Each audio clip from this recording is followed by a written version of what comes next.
conversations hosted by the Department of Defense. Our acting Assistant Secretary of Defense for Health Affairs is our host, and she will begin with opening remarks. Ms. Mullen. Thank you. Good afternoon, everyone. I want to thank everyone for joining us here today for the Defense Department's Cancer Cabinet Community Conversation. This is an opportunity to highlight the excellent work DoD is doing to support the Cancer Moonshot 2.0, and in particular, the excellent work of the Merthyr Cancer Center. Everyone here assembled today knows how terrible an enemy cancer is. We have all lost someone to cancer. We also have known someone who has survived and overcome it. People like Chief Felder, Lieutenant Commander Jabara, Ms. Deloitte Spade, and Sergeant Christian, who are joining us here today, and we will hear their stories. It's so vital we hear your perspective on the work that DoD is doing and what it should be doing in coordination with our other federal partners, academia, and the private sector. I want to give my special thanks to Dr. Schreiber for convening and hosting this session today. Craig, we met many years ago, and it's my honor to be with you again today. You are truly a champion, and I'm so excited about the work that Cancer Moonshot 2.0 is doing, which will reignite and reinvigorate, and how you'll be leading that effort. Our conversation will focus today on health equity and military relevant environmental exposures. This topic couldn't be more relevant today. As we all know, cancer touches everyone, yet how we treat those who have cancer and their outcomes have wide disparities. Cancer is not unique in that regard. Within the United States, there are wide health inequities driven by race, geography, and income.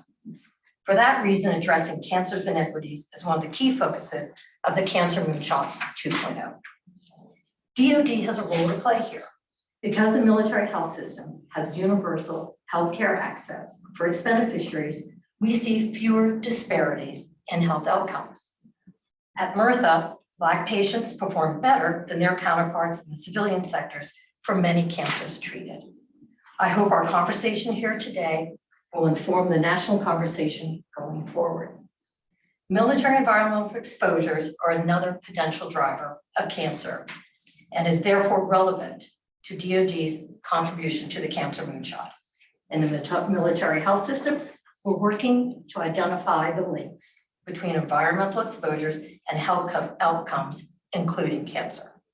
I hope our conversation today can frame this important work. So I think this will be a valuable discussion, and I look forward to the conversation.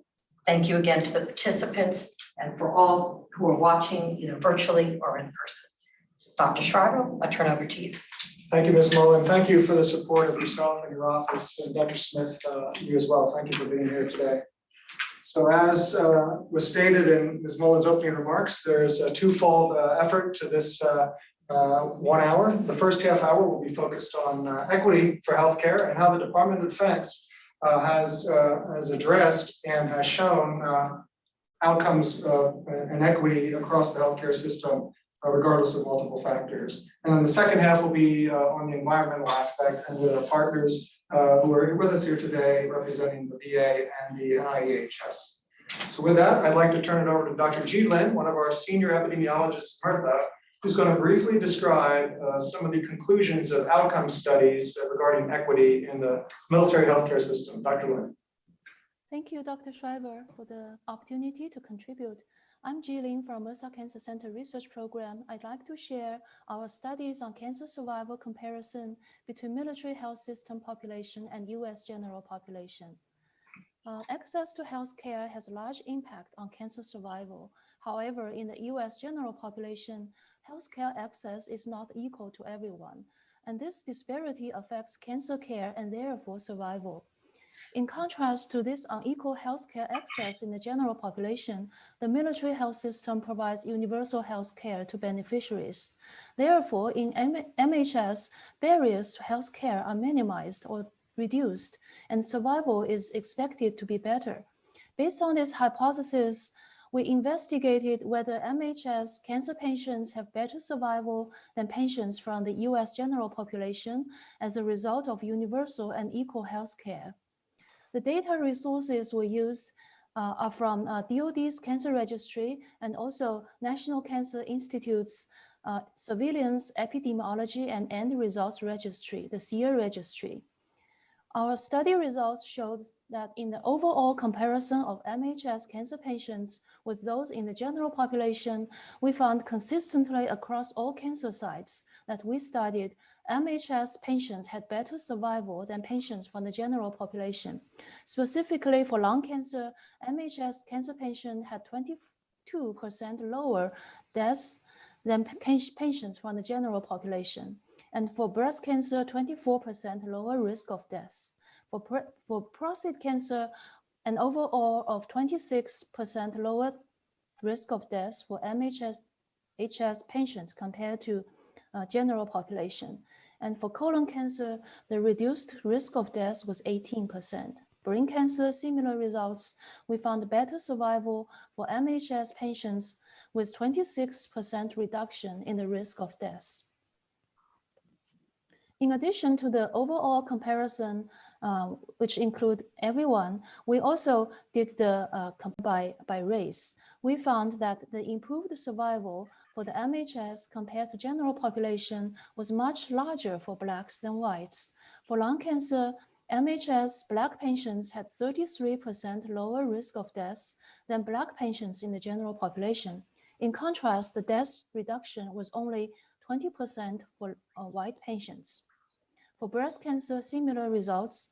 MHS Black women had 37% lower risk of death, much larger than 22% for whites.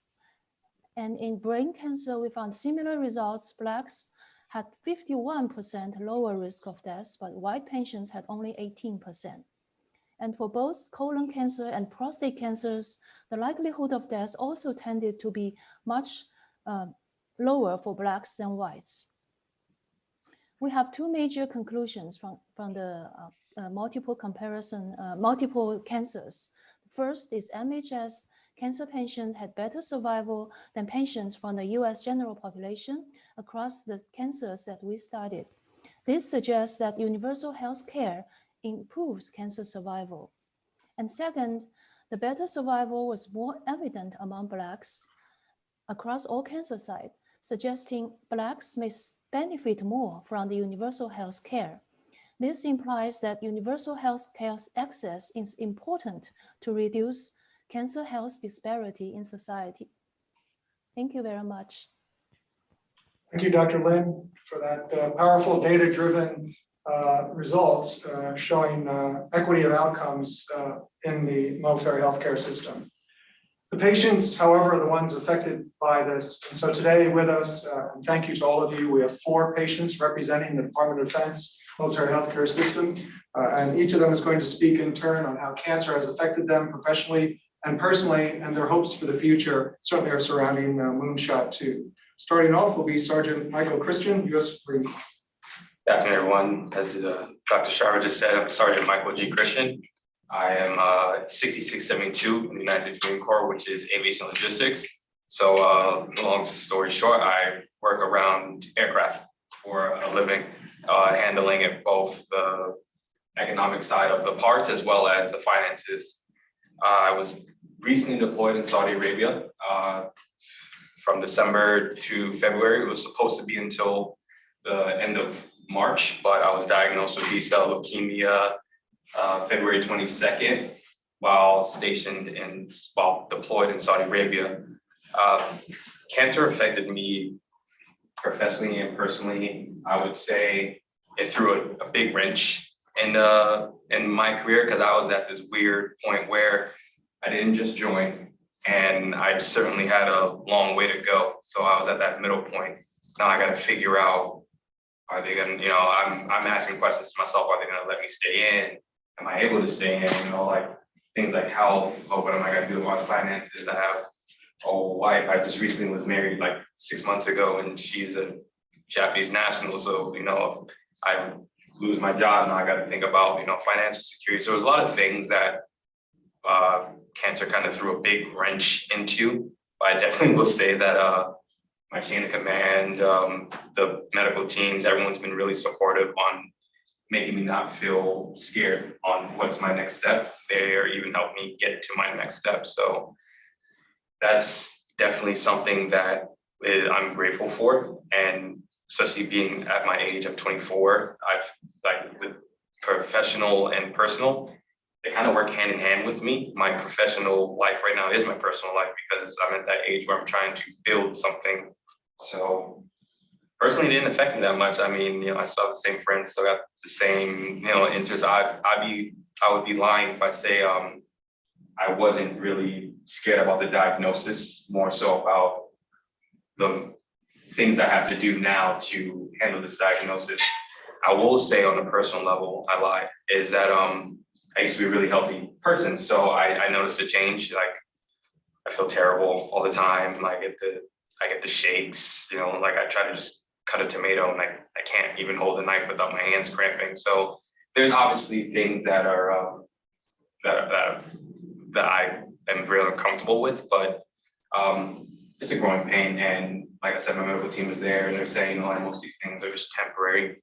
So just, fight the fight and we're here with you. So that's great. And I guess hopes for the future is to stay in if possible. I had a realistic package literally en route when I got diagnosed with cancer. So it was kind of one of those weird things, but if not, then pursue computer science when I get out. So. Thank you, Sergeant. We have data in Murtha Cancer Center looking at active duty treated for cancer. 50% of active duty are able to stay on after successful cancer treatment if they want to.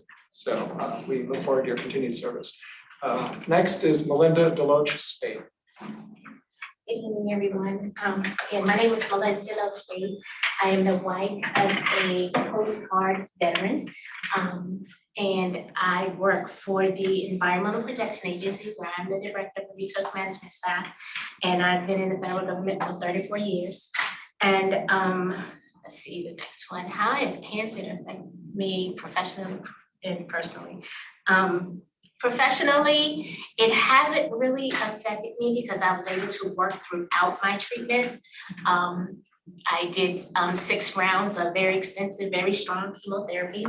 But if it wasn't for the unending support of my management and those who came to assist and step in when I couldn't, I have one person that just steps in when I can't be there for staff and staff stepping up and supporting me.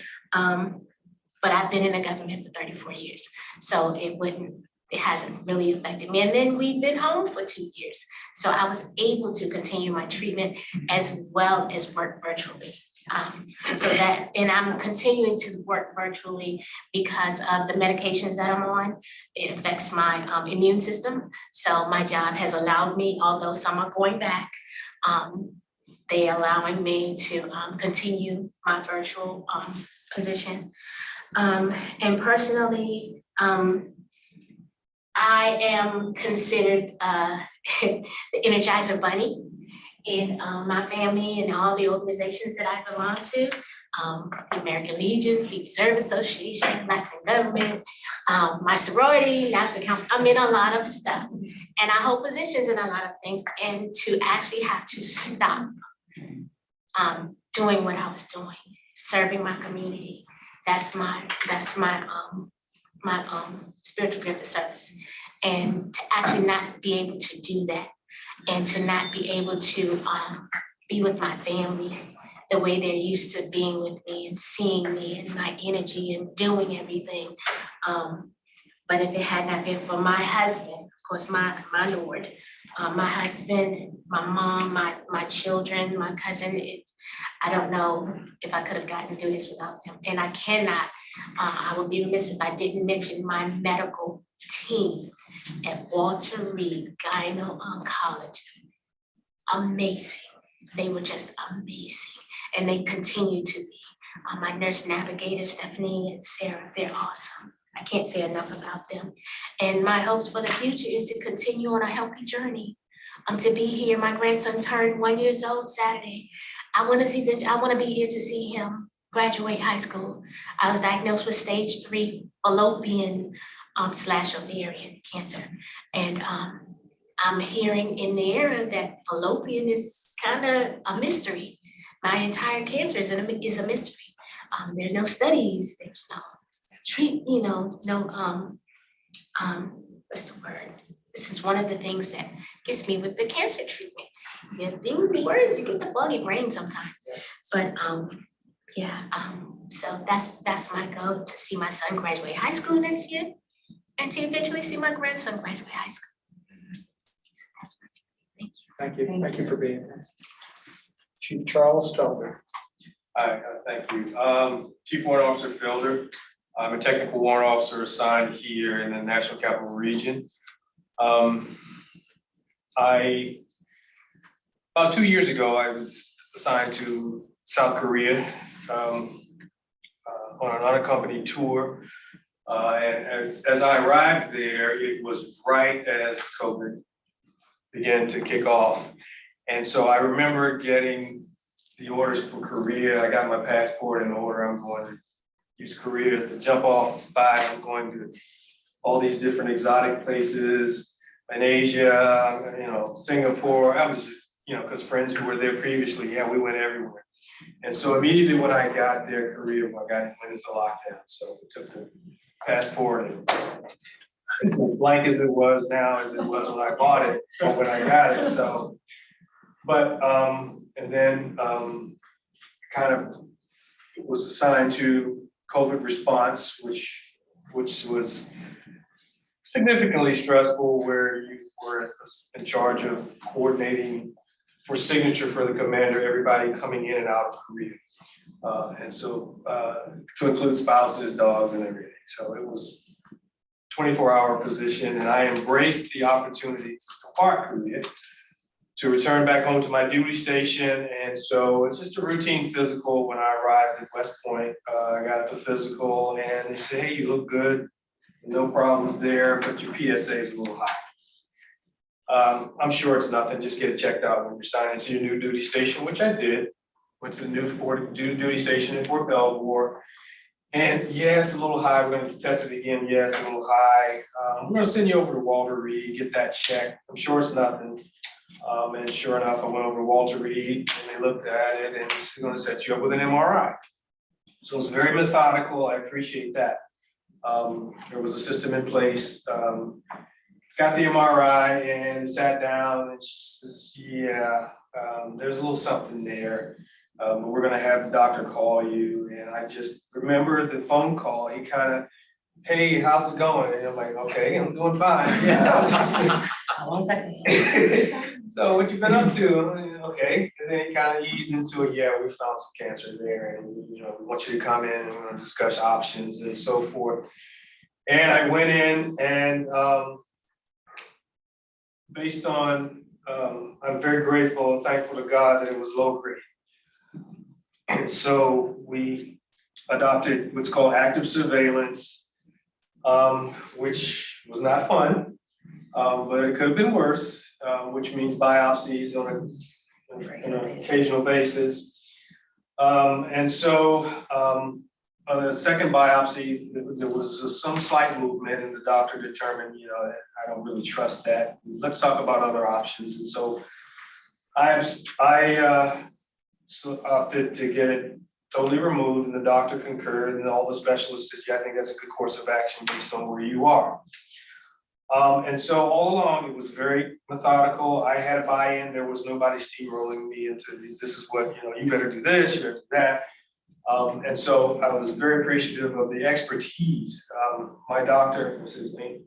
Chestnut. Dr. Chestnut is brilliant. I mean, he's been everywhere. He's able to speak historically based on his knowledge and his experience. I'm glad he's there. I'm glad he's going to be there for a while. And so I opted to have it removed.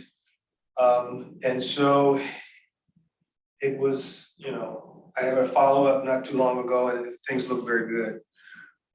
Things are still on the low end of the scale, and seems to be everybody's very optimistic that this has been taken care of. Early detection was the key.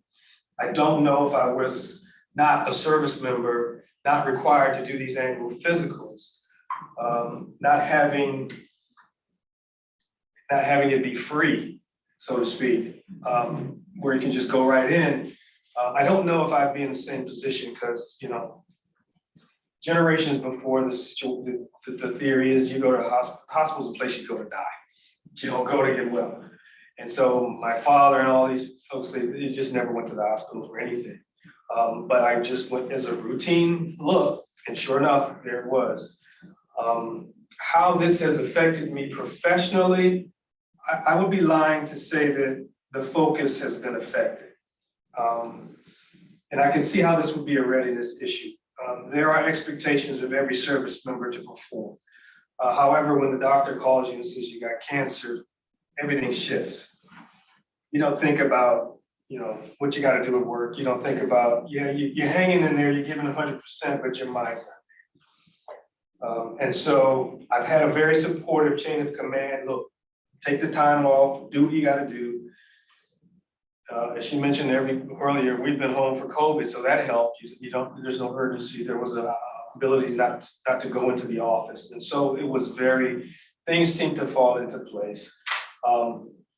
Personally, there were days you just don't want to do anything. You just want to veg out. And you have to guard against that because you can slip into this funk where this time bomb's sitting there. You know, I was under active surveillance for a while, and it's like, okay, what's this thing gonna do? And I knew in my mind already that as soon as I get the opportunity to have this thing removed, that's what I'm gonna do. And the doctor says, hey, you know, I think you need to consider that. I was like, hey, it's already considered. Let's do it. And so personally, yeah, you can get into just, hey, I just don't want to do anything. But it's as she mentioned, it's good to stay busy, to get your mind occupied, because sometimes things aren't as bad as your mind will take you to being. You know, Google is not your friend. I'm sorry. You Google, hey, what is this? And you get the worst case scenario and everything. Oh my God, it's like it's worse. And so my hope for the future, to wind this up, is that I'm blessed to be the ability to have the opportunity to be in a position to retire. And so that's what I'm absolutely gonna do. And so I think somebody mentioned yeah, I've got a granddaughter now. It looks very good to drive her to daycare now. So that's probably the thing that I'm looking forward to doing. So that's my story. Thank you, Chief. Very much appreciated. Lieutenant Commander Jennifer Jabara. Yes, I'm Lieutenant Commander Jennifer Jabara. I'm a USPHS Commissioned Corps Officer. I'm currently stationed at the National Institutes of Health. Just as many of my counterparts here, found myself on a journey that none of us wanted to be, and now found myself in a conversation that's the result of a conversation that none of us ever wanted to have. I find it interesting, each of us can pinpoint the date and the person, right, who told us that news. For myself, it was an interesting journey that brought me here to this table today. I'm actually a nurse by profession and have spent my career inspired by my grandfather's cancer journey, caring for cancer patients in a variety of ways, from the bedside to the National Institutes of Health doing research, and now find myself actually working for the Office of Nursing Professional Development, helping to empower the next generation of providers. And over the last year, had a lot of life changes.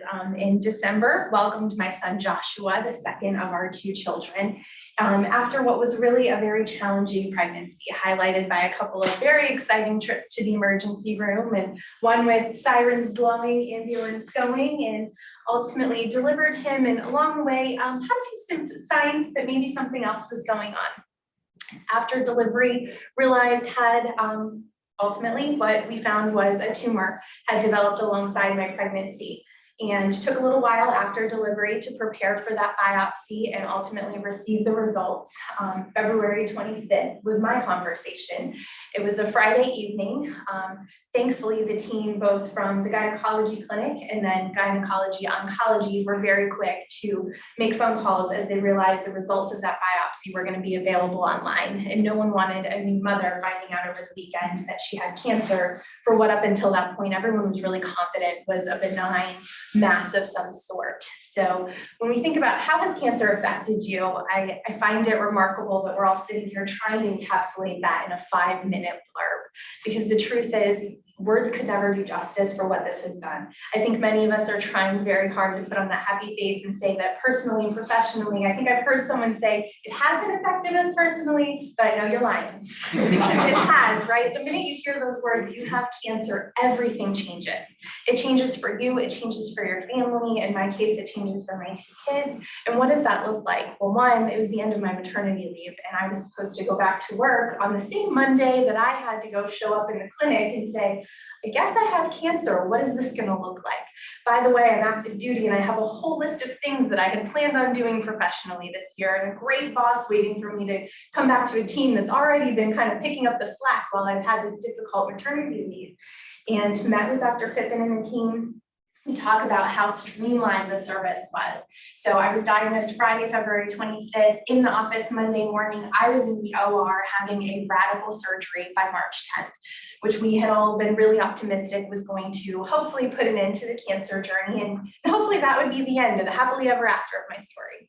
Unfortunately, recognizing the fact that I had just gone through the traumatic miracle of delivering my son, there was a lot of concern that I probably delivered him through the tumor. And on reflection through the labor and delivery team, the team at Walter Reed, as well as the incredible network that they made available to me through Johns Hopkins and Dana-Farber, ultimately the decision was made, the risk that there was potential spread elsewhere was too great. So I, a little different than my friends here, I'm leaning on their hope and their optimism from their recent experience. I am still very much in the middle of my journey. I will actually, on Friday, have my simulation as we prepare to start an aggressive regimen of both chemotherapy and radiation, and then some internal radiation following, to ensure that hopefully we eliminate the risk for relapse, so that hopefully I find myself in that 50% that are deemed welcome to come back. And when I think about my hopes for the future, I really hope that the purpose of all of this is not just that we were able to have my son healthily, because we didn't recognize early that this was cancer. We thought it was a benign, strange thing that was happening in pregnancy. You know, I hope that that's one of the things for the future that comes from this, is Josh was going to do some really amazing things for our world. But in addition, I hope that my experience gives me the opportunity at tables just like this to speak to the patient experience in a different way. As a healthcare provider, I kind of laugh at myself now. Maybe that's important as we go through our cancer journey, to be able to laugh at ourselves. Things that I thought were really helpful for my patients, I recognize now maybe were not. And maybe there are some other opportunities to improve the experience. So I really hope that tables just like this, and friends like all of us that are joined here today, are going to be able to give voice to things like we're talking about today: equity, and what our work life looks like, and how do we create those opportunities for both active duty and more so widespread, as we talk about the Moonshot project for patients across the nation, so that hopefully we can have a positive influence in how cancer really emerges for generations to come. When I think about my cancer journey and the inspiration from my grandfather, I can't help but think about this comment that my mom made, and I'm cognizant of the time when I was younger and decided that I wanted to go into oncology as a nurse. She would joke that I was one of the few people she knew that was trying to put myself out of a job before I was settled, because in addition to the work I was doing professionally, I spent so much of my time volunteering with the American Cancer Society and the Leukemia and Lymphoma Society. And I share that in the sense that one of the things that I've recognized is not just that cancer can happen to anybody, but when we talk about equity, cancer definitely does not discriminate. When you think about who gets cancer, one of my very dear friends from home said, it just doesn't feel right, Jen. You've spent the majority of your life fighting cancer for other people. And now you have this big C diagnosis with a newborn at home and a 3-year-old and a husband. That's incredible. And what does this look like? It doesn't discriminate. It happens to people just like us sitting at this table.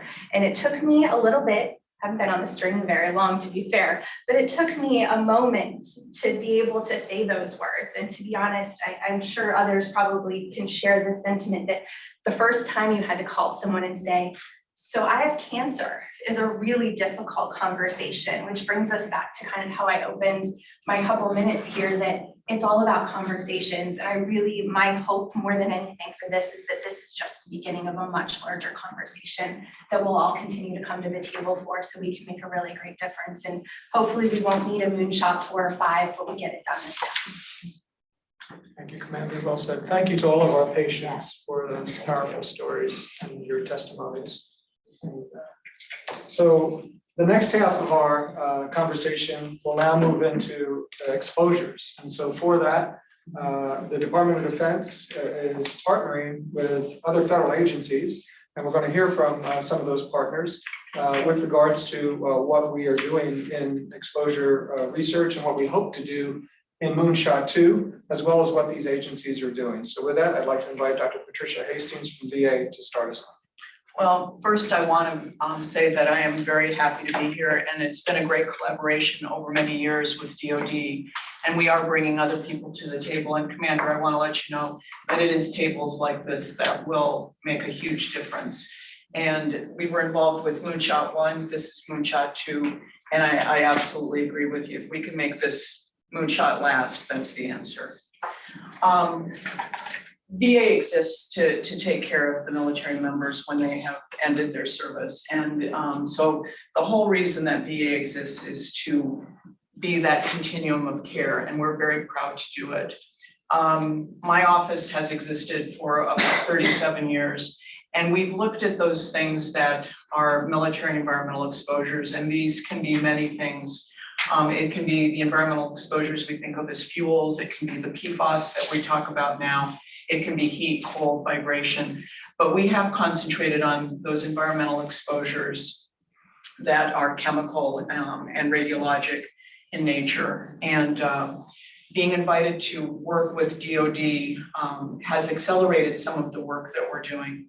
A lot of the work is done by the Office of Research and Development. They're sort of the bench researchers of VA. And my office is the part that looks at the cohorts, does the epidemiologic research, and does that translation of the research into clinical care through the War-Related Illness and Injury Study Center, the Toxic Embedded Fragment Center, and the Depleted Uranium Center.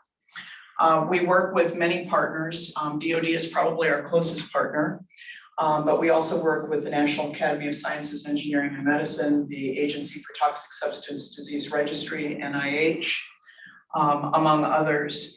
And what we want to do is be able to get answers for veterans. In this case, answers in regards to those military environmental exposures and the effect that they may have on cancers. We know that chemicals can have profound effects on the health. Cancer being one of those, we are looking at the health outcomes. We are looking at the clinical care and trying to improve those things. One thing that we're doing with DoD, which will make a great deal of difference, is called the Individual Longitudinal Exposure Record. And that is probably going to be, and I use the term advisedly, a game changer, because it will have an individual record for every service member and let us know where they were, when they were there, and what exposures they may have had. And it's just getting better all the time. Another thing that we're doing is the machine learning, sort of the artificial intelligence, to scan the literature much more quickly to see what is new out there, what is important, and what will make a difference. One of the other things that we are also doing is working with DoD on those cohorts. You know, we have the lists, and thank you very much for those lists, so that we can look at specific areas, specific cohorts, and get down to where they were, when they were there, what exposures they had, and what the implications of that.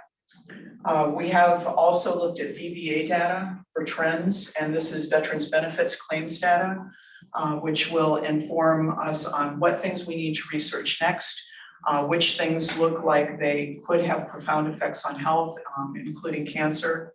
The new model that we have for looking at presumptions, and that's putting that nexus of an exposure to a health outcome, is including VBA data. Science still reigns supreme, but we know that there are other things out there that we need to look at. And one of the other things that the Secretary has directed is that everyone in VA that provides care to the veteran will have entry-level competence in looking at military environmental exposures.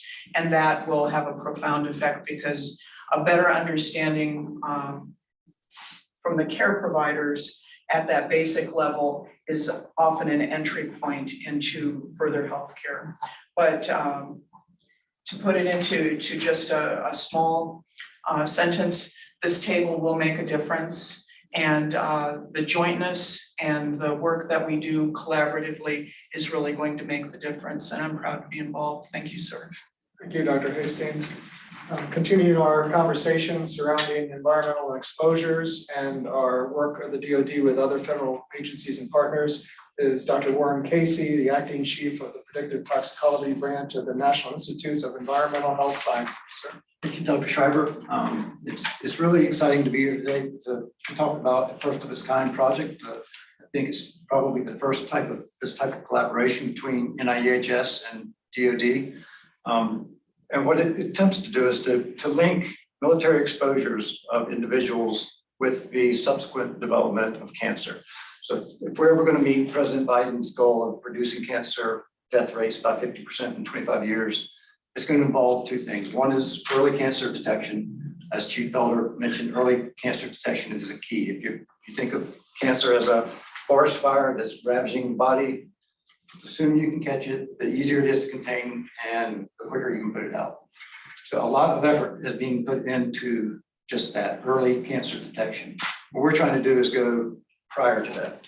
Can we provide markers where we can provide assurance or let people know that they are at increased risk for developing cancer because of certain exposures? And if we can develop those markers, we could potentially mitigate the risk, removing them from the exposures, or provide some other options for monitoring them more closely now that they are at risk. Nothing like this has been done yet, and using this Department of Defense resource, which is the serum repository, where they've taken serum samples from active duty service members every 2 years since the late 80s. We now have the ability to identify people that are on active duty and look at the prior 12 to 18 years to see what changed in their bodies and if we can use that information to develop markers of susceptibility or exposure. So we're very excited to start this project with Dr. Schreiber and his group. Thank you, Dr. Casey. Really, we treasure our partnerships with your agencies, and I think, as the president has said, it's going to take an all-of-government approach to get where we want to go, and I know we can do that. Next up to speak is my friend and colleague from the West Coast. So thank you for joining us, Jerry. Jerry Lee, Dr. Jerry Lee used to work for the NCI under the Office of the Director, now is the Chief Science and Innovation Officer of the Ellison Institute for Transformative Medicine. Dr. Lee. Well, thank you so much for inviting me and including me on this conversation. And I just want to reiterate, we are definitely at an inflection point. And I also wanted to thank Charles, Jennifer, Melinda, and Michael for sharing your stories, your journeys, because that's the reason I'm thinking about this as an inflection point. How do we really unleash the power of data, and that has been said a few times now, to really achieve the possibility of reducing death rate from cancer by at least 50% over the next 2 decades. And the reason that's important to me, if you now think back 20 years ago, what were we doing? We had the technology capability to use $100 million to sequence one genome, an effort that brought together Department of Energy and the NIH. That was 20 years ago, not 50. And 15 years ago, I had the pleasure, as part of the Cancer Institute, starting a database of high quality data called the Cancer Genome Atlas, where 10,000 patients were molecularly profiled. And that's 15 years ago. 6 years ago, in 2016, certainly had the pleasure, as part of Cancer Moonshot 1.0, working with Dr. Schreiber, Dr. Smith, VA, and the NCI to not only take advantage of a lot of these emerging molecular technologies, but more importantly, to apply them in a rigorous longitudinal fashion to an ethnically diverse patient population, using not only research grade, but also clinical grade tests across all cancer types, so that we can continue to build upon that excellence of high quality care that you've heard, and pair that perhaps with high quality data generated by new technologies. And I'd say 6 years later, I'm really proud to see that the Apollo program, the Merthic Cancer Program, are not only pushing and continuing over the past 6 years to realize that program that was presented to former Vice President Biden, current President Biden, but also bringing in new partners like the National Toxicology Program and EPA, so that we could use this network now to build and serve as the foundation to generate the data sets that are needed to address military-related environmental exposures. In my opinion, why is this sort of the best network from my perspective to serve as that foundation? You know, some of the things that Patricia mentioned as well in terms of the individual longitudinal exposure record. You know, we're sitting here thinking about how challenging it might be to transition both for the warfighter, but also for the cancer patient, their DoD and VA records. Now, if you think outside of that ecosystem, and I know Dr. Lin mentioned a little bit about that, a cancer patient on an average might encounter outside the military and VA ecosystem 17 different providers in his or her cancer journey. The amount of lessons learned that the VA and the DoD could provide to help perhaps lower the barrier, lower the pain, lower some of that burden that you heard our survivors shared with us when you hear some of those words. That's 17 providers. And the fact that 85% of cancer patients in the United States are seen in community settings, some of the same settings that perhaps VA and military treatment facilities also serve. That's another place where a network like this could really help inform and really lead these efforts. And last but certainly not least, the fact that, as Patricia mentioned, the ability to take some of this research and bring it into clinical practice guidelines. The DoD and VA has created more of those than any other healthcare network in the United States, because you have 22 years worth of information across 18 million lives in the VA's corporate data warehouse. Combine that with some of the resources that the military has also created for epidemiology that Dr. Lin mentioned. Could you imagine what we could do? And if we could envision, and it's not an if we do this, but when we do this, 25 years later, what types of things we could be saying around this table about military exposure, and what type of data and what type of evidence we could be providing. I could definitely see us not only closing the loop between research and clinical, as I've mentioned, shortening the distance between that, creating truly a longitudinal learning healthcare network. The two L's and the O in the Apollo program is learning and outcome. Let's not forget that. To learn from all of the different parts of your respective journeys, not just treat you as molecules, but really think about how each one of your journeys are unique. And last, but certainly not least, honor the hopes and wishes of those patients that over the past 20 years have donated programs such as the Million Veterans Program, the Cancer Genome Atlas Program, the Apollo program, because each one of them, when they provide their samples for profiling, they're actually giving their wishes, their hopes for that next generation. And with that, I'm extraordinarily honored to be continued a partner at the Ellison Institute with the Apollo program, because that is certainly a passion that I continue to carry here. How do we continue to create high quality, useful data and really to inform different journeys, and again, to unleash the power of data to help all the cancer patients, or as many as we can, for the next, hopefully not just 25 years, but beyond that as well. Over. Thank you, Dr. Lee, and thank you again for your seminal involvement in Cancer Moonshot 1, and really what was the creation of the flagship DoD, NCI, VA research program that is just hitting its stride now, known as Apollo, across our mutual systems, VA and DoD. I want to thank you, Ms. Mullen, and Dr. Smith for your support and being here in person, and all the great support you've given to this effort, and the spotlight by the White House on this problem. I think, and our patients, I just can't thank you enough for being here and sharing your testimony and the courage that I know it takes to do that in an event, in a forum such as this. And we take it personally as our charge to do what you hope that we will do, and make the most of this Cancer Moonshot 2 opportunity. And with that, I want to turn it over to Dr. David Smith, Acting Principal Deputy Assistant Secretary of Defense Health Affairs, for closing comments, sir. Thank you, Craig, and thank you to all the participants who our active collaborators on the government side. I think it's very impressive to see the interagency collaboration. It started with Moonshot 1, which within the DoD, VA, NIH family has continued. And as you said, it's just really getting its stride and already has profoundly changed, I think, the community because of that effort. But I'm so pleased that it's being re-energized with the efforts from the White House. And I clearly agree with you. We want this to be the 2.0 and continue until we really do reach the goal, and I hope exceed the goal that the president has set for us. But I want to thank all the inspiring stories we heard today.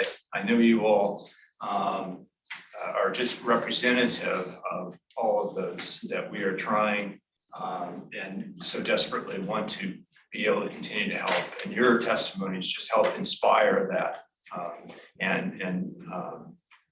that effort. So thank you, Craig, and everybody for putting this on today. I think the successes we've had relative to diversity do show the clear value of access.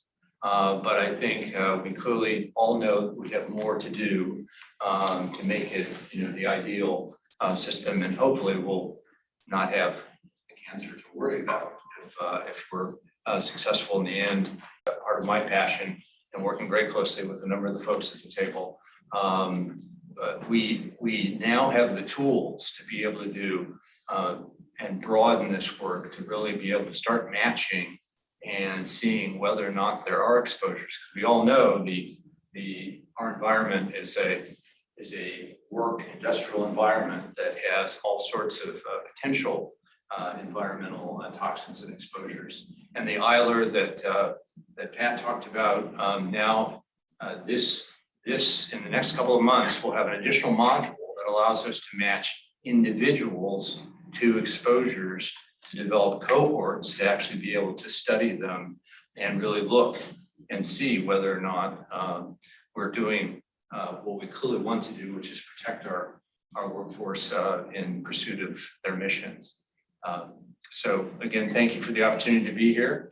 It continues to inspire us to advocate for the work that's going on, and again, particularly to our patients who have come, all who have profound public service, and certainly for those that want to continue that, we hope that you'll have the opportunity to do that for a number of years in the future. So thank you. Thank you, sir. This concludes our live event. Thank you.